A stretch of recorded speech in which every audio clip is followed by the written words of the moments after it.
How do we take every action with aim, integrity and truth, independent of other people's actions or failure to act? Today's video is sponsored by theeverydaystoic.com. In man's life, his time is a mere instant, his existence a flux, his perception fogged, his whole bodily composition rotting, his mind a whirligig, his fortune unpredictable, his fame unclear. To put it shortly, all things of the body stream away like a river. All things of the mind are dreams and delusion. Life is warfare, and a visit in a strange land. The only lasting fame is oblivion. What then can escort us on our way?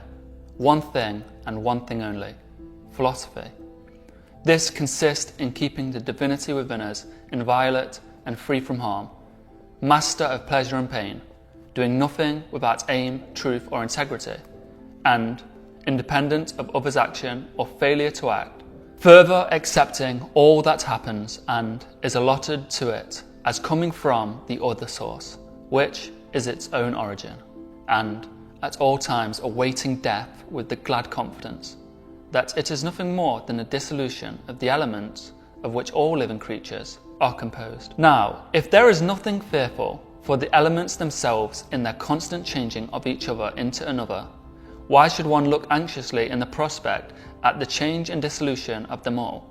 This is in accordance with nature, and nothing harmful is in accordance with nature. That is a reading from the Emperor's Personal Handbook, Book 217 of the Meditations. Aurelius wrote this almost 2,000 years ago, between the years 121 to 180 AD, and he sums up to us that the only lasting fame is oblivion, which of course is our death. And the Stoics were famous for their mantra, Mp.Monarh.Motivation, which means to remember your death. It's a reminder that we are mortal. So the thing I find remarkable about this passage, and the reason I'm sharing it with you, and I believe it will help you so much, is that Aurelius is saying that through the journey of life towards death, there is only one thing we need to escort us there, one thing to help us become a better person, to help us become a better character, to get through struggles or a crisis. And that one thing is philosophy. So another passage in the Meditations that relates to this is that Aurelius says all men are trying to escape. They're trying to escape their life by going to the countryside, going to a different country, as they believe that if they run away, they escape their problems. But all problems are coming from within, so you cannot outrun yourself. He says that we must retreat into ourselves, into our own philosophy, into these rules and guides that we've built ourselves, we've learnt over the years, the wisdom we've collected over the years. We retreat into this and we face our problems. We overcome them from within and we retreat. I like to see it as like a council. You go to your council with the problem and you start to ask yourself, well, what is the problem? How do I face this problem? And it's quite funny. The Stoics like to break it down into first principles so you can simplify the problem and simplify the way in which you solve the problem. So a poor example would be, if you have a math problem and you don't know the answer, you can retreat into yourself and go, how do I find the answer? Well, you could look online, you could study, you could go to your teacher and say, hey, I don't understand this concept, and they can explain it to you. So that's the same with all problems in life.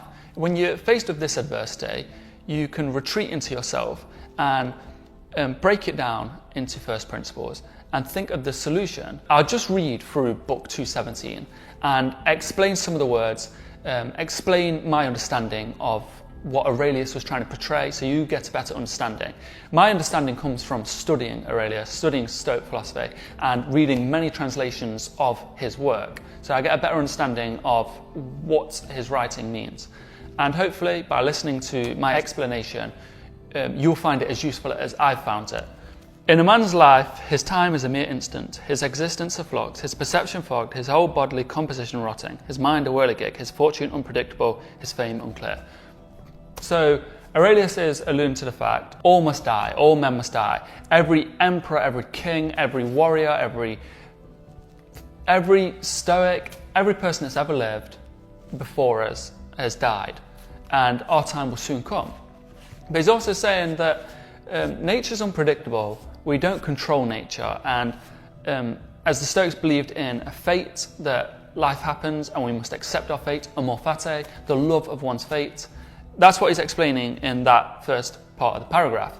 To put it shortly, all things of the body stream away like a river. All things of the mind are dreams and delusion, like a warfare. Life is warfare, and a visit in a strange land. The only lasting fame is oblivion. So he's also alluding to the fact there that the only thing that will last forever is when we die. What then can escort us on our way? One thing and one thing only: philosophy. This consists in keeping the divinity within us inviolate and free from harm, master of pleasure and pain, doing nothing without aim, truth or integrity, and independent of others' actions on failure to act. So through philosophy, one thing I've picked up on and I've incorporated into my character is the 4 virtues: justice, courage, temperance and wisdom.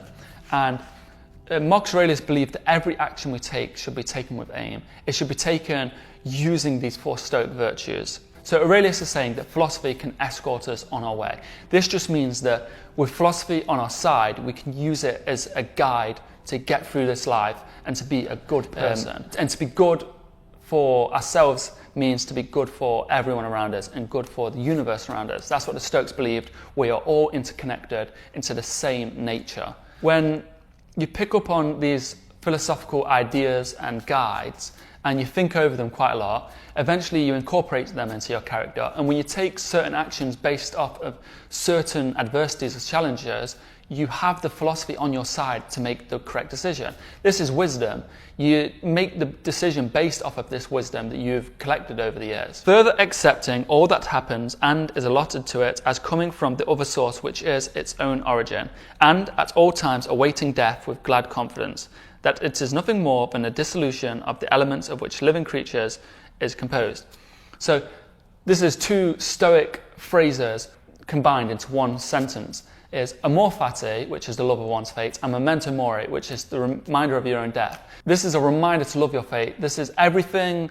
When it says accepting all that happens, everything that happens is your fate. The universe happens to you, and that's your fate happening. So you accept it all. If it's good or bad, you accept it, you embrace it, and you make the best of it. It says, and at all times awaiting death with glad confidence. I like to, from a Stoic point of view, is see death as a friend. There's that quote from The Gladiator about smiling at death. It is true that our death will one day come, and to sit in fear of it our whole lives will hold us back from truly living. So we must greet death as a friend when the day finally comes. Don't let the fear of death hold you back from truly living. Now, if there is nothing fearful for the elements themselves in their constant changing of each other into another, why should one look anxiously in prospect at the change and dissolution of them all? This is in accordance with nature, and nothing harmful is in accordance with nature. So the Stoics believed in living life in accordance with nature. To live life in accordance with nature is to love your fate, to accept your fate as it comes. It means to be a good person. Human nature is to be good. So, like I said, to be good is to be good to others and to be good to the universe around us. So you act on these virtues, you use philosophy as your guide through life, and that will help you get over many of the problems that you face in your life. I hope this passage helped you. I've got many more videos coming, many like this. If you really want to get an understanding of these teachings from Marcus Aurelius, Epictetus, Socrates, Seneca, Confucius, anyone really, even if it's just your teacher or a friend, then you have to go over it quite a lot. You have to write it down, maybe break it down. Certainly in this book, the part I'm talking about, I make lots of notes, and I've done this through this whole book. I've made so many notes, and I study it, and then I get an understanding of these things, and I incorporate them into my life. So every day I'm learning from Marcus Aurelius, really. And the reason I think it's so great is because Aurelius is one of the most interesting characters in history. And I think if it helped him so much become such a great character, then surely it can help us. And it has helped me so much. So I'm wanting to share those teachings with you. Thank you for watching. If you want to support what I'm doing, please consider becoming a YouTube member or subscribing or heading over to my Instagram, The Everyday Stoic, where I post daily original Stoic content. I answer regular Q&As, and I'm trying to build a Stoic community because I think it's just great that like-minded people are sharing all these positive ways in which we can be better people. And please consider heading over to my website, www.theeverydaystoic.com, where you can get the stoic themed clothing like the Mp.Monarh.Motivation t-shirt, the Amorfati t-shirt, the Stoic t-shirt. And the reason I like to wear the Amorfati one or the Mp.Monarh one is I use it as a reminder. You know, many people like to keep a watch or a coin or just anything they can hold or look at regularly that's a reminder of their own fate. And I think it's cool wearing a t-shirt. Sometimes I look in the mirror and go, Amorfati, Memento Mori. And it just reminds me to love my fate, or it's a reminder of my own death. And I don't know, there's something quite great about that. Anyway, I've rambled on a lot, but thank you for watching. Stick around, subscribe, because I've got loads of videos coming out. I've got loads already filmed that are in the editing process. I've got so many videos planned that I'm excited to get done. And I've got very big projects that I'm very excited to share. And it's mainly Stoic themed. So if you want to stick around for the Stoicism, stick around. And thank you for watching.